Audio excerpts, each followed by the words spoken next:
Hello hello साथीहरू, यहाँहरू सम्पूर्णमा नमस्कार। आज फेरि एउटा अर्को टपिक लिएर म यहाँहरूमाझ आएकी छु।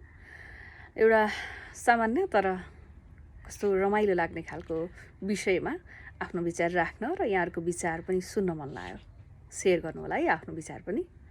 यहाँहरूको विचारमा एउटा अभिभावकको लागि कतिवटा सन्तान राम्रो अथवा उपयुक्त हुन्छ?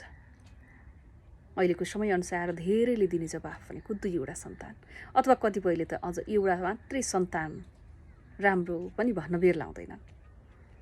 तर मेरो विचारमा 5-6वटा सन्तान चाहिँ हुनै पर्दछ। हो, अहिलेको समय र प्रतिस्पर्धा अनुसार हेर्दाखेरि चाहिँ सन्तानका आवश्यकताहरू पुरा गर्न सकिँदैनन्। त्यसैले 1 अथवा 2वटा सन्तान उपयुक्त हो, राम्रो हो भन्नु स्वाभाविक हो। तर भविष्यमा सन्तानको जुन मानसिक स्वास्थ्यलाई र उसको आत्मबललाई सहयोग पुर्याउनका लागि चाहिँ जतिवटा दाजुभाइ दिदीबहिनीहरू बढी भए उतिवटा सजिलो र राम्रो हुँदो रहेछ। अहिलेको अवस्थामा हेर्नुहोस् त, 1 र 2वटा सन्तानभन्दा बेसी सायदै कुनै अभिभावकले सन्तान जन्माएका होलान्। तर हाम्रो समयमा र हामीभन्दा केही अघिको समयमा 5-6वटा र 7-8वटा सन्तानलाई नर्मल रूपमा लिने गरिन्थ्यो।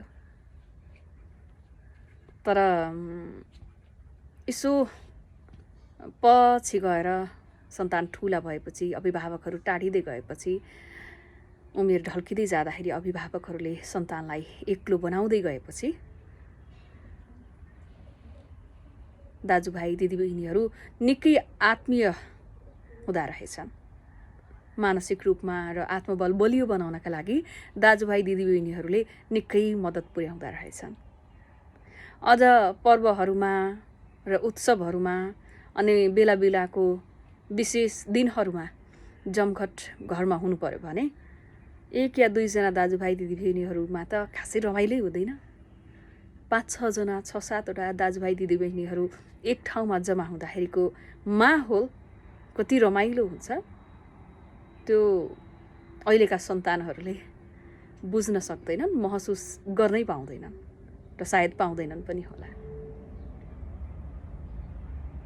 हो, समयको आवश्यकता अनुसार महिलाहरूको शारीरिक क्षमतालाई ध्यान राख्दाखेरि जति थोरै सन्तान जन्मायो उति राम्रो होला हुन चाहिँ।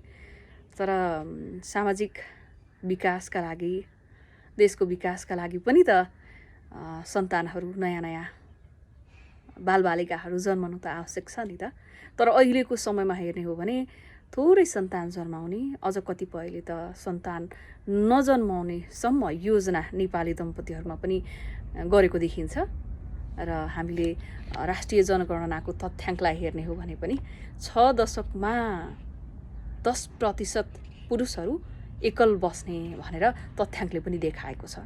2078 सम्ममा त्यो 28% पुगेको छ र 2018 सम्ममा डाटा हेर्ने हो भने महिलाहरू पनि 15% महिलाहरू एकल बस्ने गरेको भन्ने तथ्याङ्कले देखाएको छ।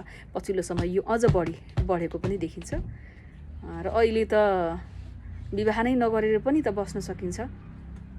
विवाह आधारभूत आवश्यकता होइन, यो स्वतन्त्रताको कुरा हो, मान्छेको आफ्नो इच्छाको कुरा हो भनेर अझ लामो समयसम्म विवाह नगरेर बस्ने र विवाह गरिसकेपछि पनि सन्तानको तीव्र चाहना राख्ने दम्पतिहरूको कमी हुँदै गइरहेको देखिन्छ।